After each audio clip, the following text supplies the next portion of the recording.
Imagine that we are in a country with lots of monkeys that compete with humans for their livelihood. Yet, we provided food, housing, and health care to these monkeys and treated them just like humans. But all this was at the expense of humans. We didn't balance out the care for humans with that for animals. Consequently, monkeys multiplied and humans died off. Would that be ethical? And what does this have to do with atheism? That's what we'll find out in this episode.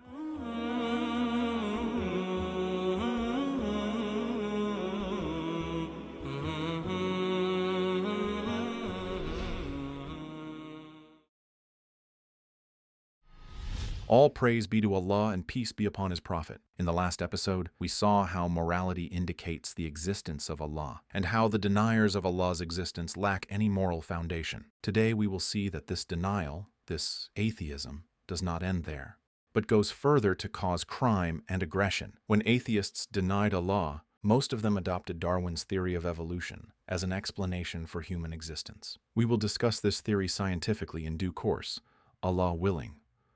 What concerns us here are the moral implications of Darwinian evolution.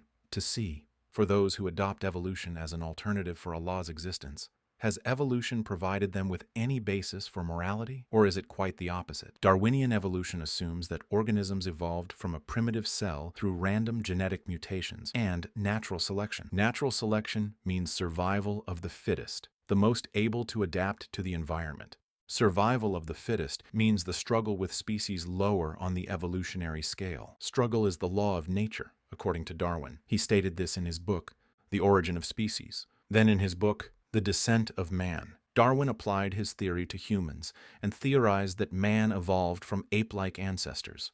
When Darwin says evolutionary superior, he means white Europeans.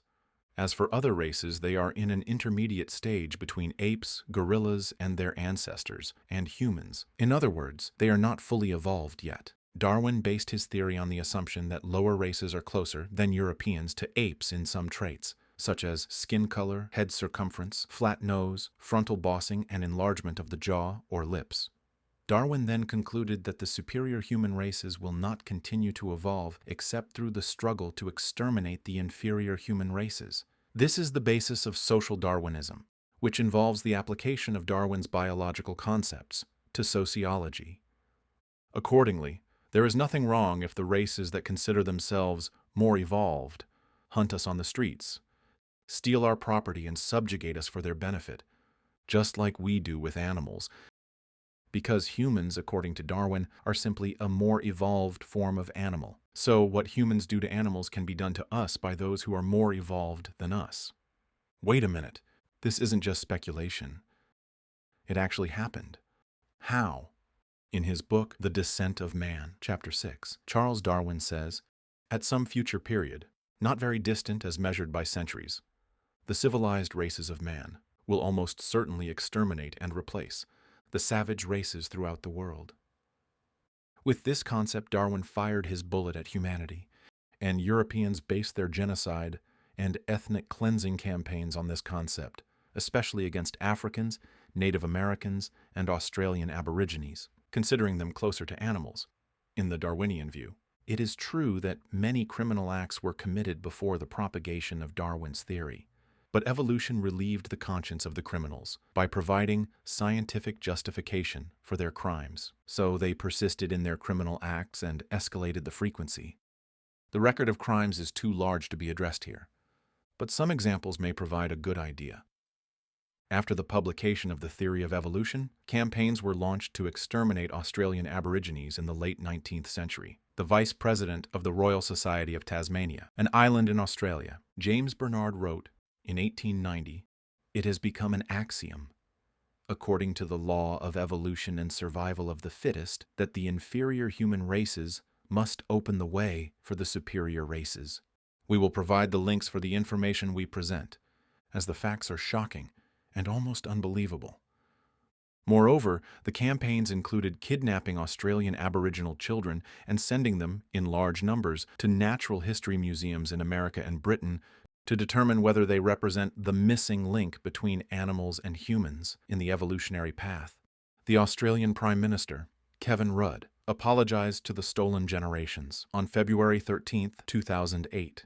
The headline ran as follows: "The National Apology from Kevin Rudd to the Stolen Generations." This is in addition to forced sterilization, which was carried out by Darwinists across the world against less evolved races, or those with undesirable genetic traits, because they were a burden on nature. Thus, their progeny must be halted through sterilization to make them extinct and improve genetic traits, what is known as eugenics. For your information, just 2 years ago, in February 2015, the U.S. House of Representatives approved a compensation of $25,000 for each living victim of forced sterilization. This came after a long struggle, which started with the U.S. Supreme Court decision in 1927 to allow state-enforced sterilization in Virginia. They apologize for stolen generations and compensate for sterilization, but the question remains: are they, by doing so, renouncing Darwinian evolution? Are they admitting through this apology that all humans are biologically equal? Never.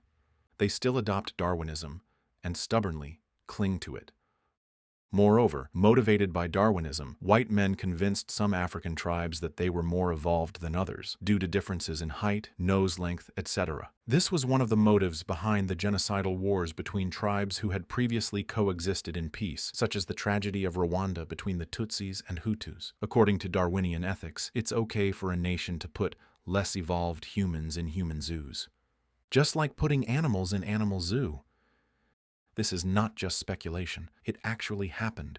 It was a phenomenon in America and many European countries. You can find the related images and information online. Search for human zoos. There is a shameful photo archive and many articles on this topic, such as The Forgotten History of Human Zoos. But bear in mind that they contain nude images, as some zoos prevented the humans on display from wearing clothes, leaving them completely naked, men and women. They were told to go out to the zoo visitors and turn around, to allow the higher classes to look them over, like animals. This little girl in Brussels, Belgium, was treated by white people as a less evolved specimen. She was kept in a cage and fed like an animal.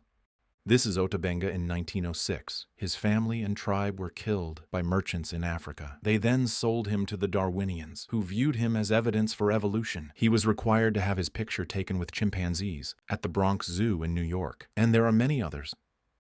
This is a picture from France of a woman and her child in a human zoo. This is from a Negro village in France, where blacks were displayed alongside animals. The list of Darwinian tragedies is long. Darwinians were not spared from their own evil, also in the name of Darwinism, as some Darwinians saw themselves as more evolved than others. 40 years after the publication of The Descent of Man, the First World War broke out. What is the relevance of the First World War? Wasn't it caused, as we studied, by the assassination of the Austrian crown prince and his wife by a Serb? Apparently this was only the spark, not enough to explain why Europe exploded and rushed within days to war. But there were other factors which provoked this war: religious, political, and other factors, including the spread of social Darwinism, which primed many Europeans who adopted it to rush into war and behave like wild animals. Because struggle and bloodshed, to them, is the law of nature. Many writers have commented on this Darwinian role in the war, such as the British writer James Joule in his book, The Origins of the First World War, and Richard Hofstadter in his book, Social Darwinism in American Thought, which was written during the Second World War. Furthermore, the Darwinian ideology produced mass murderers such as Hitler, who founded Nazism on the concept of superiority for the Aryan race, as discussed in Darwinism and the Nazi Ethnic Holocaust, and Stalin, as in Yaroslavsky's Landmarks in the Life of Stalin. Yaroslavsky states, at an early age, and while he was still at the ecclesiastical school, Comrade Stalin showed maturity in his critical thinking and revolutionary feelings as he read the works of Darwin and became an atheist. Furthermore, in 2015, CNN published an article titled Wars, a Manifestation of Social Darwinism, which concluded the following: with social Darwinism at play in the jungle of international politics, wars seem to be inevitable. Here, an atheist might say, but there are countless wars for religious motives. First, This comparison with religions in general does not concern us. Religions may be true, distorted, or invalid. Yet we say, we are discussing Darwinism in which war is a goal in itself without any ethics or regulations. This is not Darwinism malpractice, but Darwinism itself. As for war and Islam, we'll discuss later, inshallah. Peace be upon you.